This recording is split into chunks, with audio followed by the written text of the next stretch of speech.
그 오늘 오시는 심상정 후보는 질문할 거리가 엄청 많은데 인터뷰 시간을 짧게 잡아주셔가지고 오늘도 뭐 일정이 굉장히 많으시더라고. 과연 얼마나 많은 질문을 할 수 있을 것인가 이 짧은 시간 안에. 심상정 후보 저희 지역구입니다. 고향 갑이야? 고향 가고. 고향 갑 유권자라는 걸 어필해. 네. 좋아하실 거야. 오늘 뭐 잘 하시면 찍어드리고 잘 못하시면.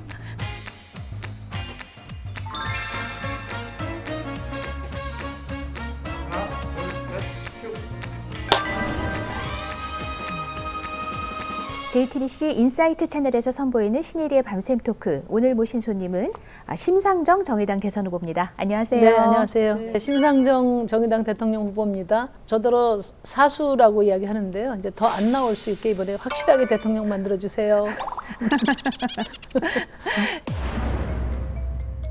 특위 원조 국민의힘에게 권력을 주시겠습니까? 의지도 능력도 없는 더불어민주당에게 다시 권력을 맡기겠습니까? 또 이제 얼마 전에 이제 터진 그 대장동 의혹이 있기 때문에 그 후보가 된 뒤에 하신 연설에서도 이 대장동 의혹 같은 이제 부동산 투기와 관련돼서 이 거대 양당을 아주 싸잡아서 비판을 하셨잖아요. 지금 이 양당은 서로를 향해서 이제 삿대질을 하고 있어요. 그런데 네. 심 후보께서 보시기에는 이번 이 대장동 의혹 같은 경우는 어느 쪽의 책임이 더 크다고 생각하세요? 그러니까 이제 어느 쪽이 책임이 더 큰가가 아니라 각자의 책임이 있다고 생각해요. 이재명 후보는 국민들이 주권을 위임한 행정 책임자시니까 행정 책임자로서 이 대장동 사업에 대한 책임이 있고 성남시장으로서. 네, 시장으로서 그리고 이제 국민의힘과 관련돼 있는 분도 계시고 또 그 외에 관계, 정계, 뭐 법조계가 망라돼 있는 대장동 게이트의 중심에 있는 분들은 수사를 통해서 그분들 몫만큼의 책임을 지게 될 겁니다. 네. 당군 이래 최대 규모의 공익 환수 사업인 당군 이래 최대 규모의 이제 이재명 후보가 말씀하셔야 될 거는 아직도 단군 일의 최대의 공익 사업이라고 생각하시냐. 그걸 제가 이제 20일 날 그 경기도 국감이 있습니다. 네. 절 제일 먼저 물어볼 겁니다. 국감 때 네. 그 질문을 아직도 네. 단군일의 최대의 공익 환수 사업이라고 생각하느냐 네, 이제 그 네. 질문을 던지시겠다는 말씀이신 거죠? 왜냐하면은 네. 성남도시공사 공공이 51%의 지분을 가지고 참여하고 모든 택지를 강제 수용하고 모든 복잡한 인허가를 다 감당해 줬는데도 1조 원 정도의 불로소득이 민간에게 가는 이래도 되는지 그 점에 대해서 이제 우리 이재명 지사가 답을 하셔야 되죠. 그런데 이제 그 수사를 검경이 했었는데 뭐 봐주기 수사다, 부실 수사다 이런 논란이 지금 끊이지 않고 있잖아요. 압수수색을 하긴 했는데 그것도 너무 늦었다 이런 얘기도 나오고 있고. 네. 근데 이제 그걸로는 안 된다는 게 국민의힘 주장이고 특검을 해야 된다고 하잖아요. 네. 정의당과 심 후보의 입장은 어떻습니까? 대통령 후보가 연루가 돼 있거든요. 그래서 신속하고 공정한 수사를 통해서 대통령 후보에 대한 국민들의 판단을 하기 이전에 이 실체가 규명돼야 된다고 생각해요. 일단 검경이 지금 하고 있는 수사를 보다 공정하게 특임 검사에 준한 특수팀을 구성해서 해라. 빨리 결과를 내놔라. 만약에 국민들의 의혹을 확실하게 풀어주는 결과가 나오면 그걸로 끝나겠지만 미진하다고 생각하면 우리 국민들이 가만히 있겠습니까? 당연히 특검으로 가게 될 겁니다. 결과를 보고 얘기를 하자는 말씀이군요. 아니, 그러니까 특검과 국정조사는 다 국회에 의결이 있어야 가능한 거니까. 네. 지금 더불어민주당이 그걸 동의하지 않을 거 아니겠습니까? 그러면은 결국은 서로 삿대질 정치로 시간만 끌 수밖에 없다. 그렇기 때문에 검경이 빨리 수사를 들어가되 미진한 수사가 되고 뒷북치는 수사가 되면 뭐 당연히 특검으로 가야 되겠죠. 지금까지 양상을 보기에는 뭐 가망이 있다고 보세요? 저는 뭐 1차 수사 결과가 늦어도 이달 안에 나와야 된다고 생각합니다. 네. 네. 또 그 결과를 보고 나서 정의당이 네네. 특검 도입을 찬동을 할지 안 할지는 결정을 하시겠다는 그렇죠. 그런 그거는 말씀이신 뭐 거죠? 당연히 네. 국민들 판단도 함께 가게 될 겁니다. 국민들 눈높이에서 네. 판단하시겠다. 네네. 네. 그래서 다음 대통령은 이 부동산 투기를 뿌리 뽑을 능력도 있고 의지도 있고 있는 그런 사람이 돼야 된다고 이제 심 후보께서 주장을 하셨어요. 그래서 네. 그런 차원에서 이재명 후보에게 무제한 토론을 제안을 하셨거든요. 네네, 그렇습니다. 그쪽에서 좀 답이 왔습니까? 답이 아직 안 왔는데요. 네. 일단은 이제 20일 날 그 경기도 국감에서 이제 만나게 됩니다. 그러니까 대장동 사업에서 적어도 지금 드러난 것은 이재명 당시 성남시장이 임명한 유동규 본부장이 이 거대한 사업의 밑그림도 그리고 그 중심에 있었기 때문에 그 부분에 대한 책임은 최소한 면하기 어렵다 저는 그렇게 봅니다. 의지는 모르겠지만 그런 인사를 임명한 걸 보면 능력은 모르겠다. 왜냐하면 지금까지 입장이시라는 불로소득 거죠. 관수에 대해서는 네. 그 어떤 정치인보다도 강력한 의지를 말씀을 하셨는데 하신 일을 가지고 평가를 이제 받으셔야 된다고 생각하죠. 저 이재명의 정령성 그리고 실적만 더 드러내게 될 것입니다. 의지를 가지셨는지는 의지는 모르지만 표명하셨으나 능력은 미진했던 걸로 나타났다. 능력은 매우 없음으로 나타난 게 아닌가 이렇게 생각합니다. 네. 심 후보의 경우에는 능력도 있고 의지도 있다. 뭐 저는 그렇게 생각합니다. 네. 왜냐하면 기득권에 의지하지 않고 국민이 쥐어주시는 그 힘만으로 여기까지 온 사람입니다. 오로지 국민들에게만 비쳤습니다. 기득권 세력과의 유착이나 이런 부분에서는 가장 자유로운 정당이고 또 정치인이다. 그런 말씀 드리고요. 부동산 투기를 잡을 수 있는 적임자다. 네. 이렇게 생각합니다. 이와 관련된 부동산 공약에 대해서는 제가 잠시 후에 또 네, 질문 네, 드리도록 하겠습니다.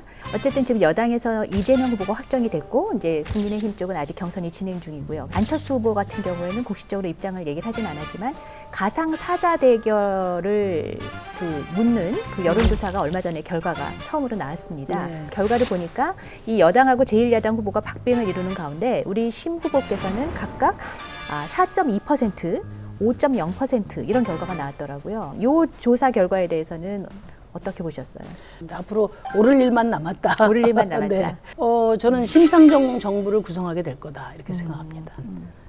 우리 국민들이 심상정은 인물은 좋은데 마음에 드는데 당이 작아서 권력 잡을 수 있냐 고민을 하고 계신데 저는 우리 유권자들이 발상의 전환을 하실 거라고 봐요.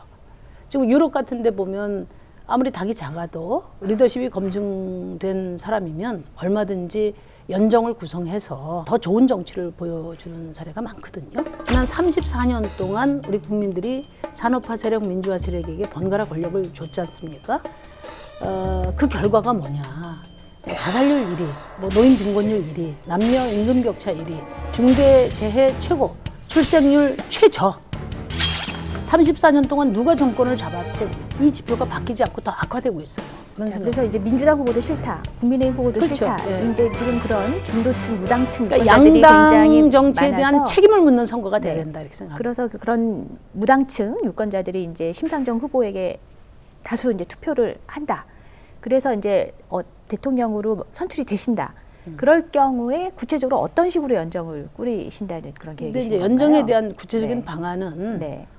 선거 과정에서 이제 구체화되겠지만 기본적으로는 기후 위기와 불평등 극복을 위한 국민 연정을 구성하겠다 그런 생각입니다. 다른 당들을 전부 참여시키시겠다. 그러니까 이제 정부에. 어떤 네. 그런 정책과 비전에 대한 협상 과정을 거쳐서 이제 연정이 구성이 되겠죠. 알겠습니다. 자, 그런데 이제 지난 앞선 2012년 대선에서는 문재인 후보를 지지하면서 중도 사퇴하신 적이 있거든요. 네. 그런데 이번에는 아니다. 이번에는 내가 반드시 독자 완주한다. 이재명 후보한테 심상정으로 단일화하자 오히려 그렇게 또 제안을 하셨었거든요. 이거를 제안을 하시는 구체적인 거죠? 방법은 모르겠습니다만은 네. 지금 유력 주자들이 대통령 후보 자격이 저는 없다고 생각합니다. 네. 그렇기 때문에 다른 후보로 제가 단일화하는 일은 없다. 네. 그런 말씀을 드립니다. 네, 알겠습니다. 자, 그래서 이 여야 각 당의 후보가 확정이 되고 나면은 토론을 통해서 이제 진검승부를 네. 하고 누가 정말 자격을 갖춘 후보인지 네. 겨뤄보게 될 텐데 어떤 모양새가 될까요? 토론의 양상은? 심상정 대 이재명의 찐 사이다 경쟁, 심상정과 홍준표의 리턴 매치 네. 기대가 굉장히 크다고 보고요. 홍준표 후보 잡을 사람은 저 심상정밖에 없다고 봅니다. 홍준표 후보도 인정했어요. 제가 경영에서 손뗀 지 오래됐습니다. 그 말로는 못 이겨요. 말로는 제가 토론에서 홍준표 후보를 이길 테니까 표로는 우리 시민들이 홍준표 후보를 잡아주십시오. 그다음에 윤석열 후보는 요즘에 좀 지켜보고 있습니다. 토론을 어떻게 하시는지. 이분은 엊그저께 보니까 복지 없는 증세? 이런 말이 있어요.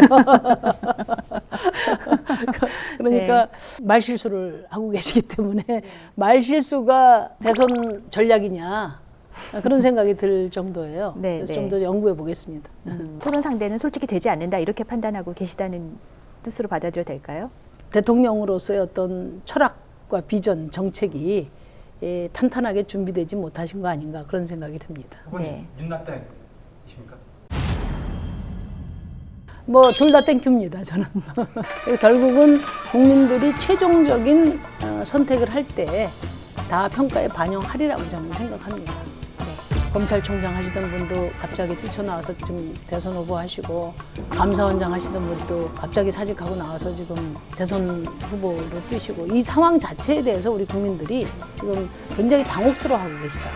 그럼에도 불구하고 내가 확실하게 준비된 대통령 후보다, 이런 것을 이제 보여주지 못한다면 최종 순간에 다 국민들이 다 커트하지 않겠나 이렇게 생각합니다.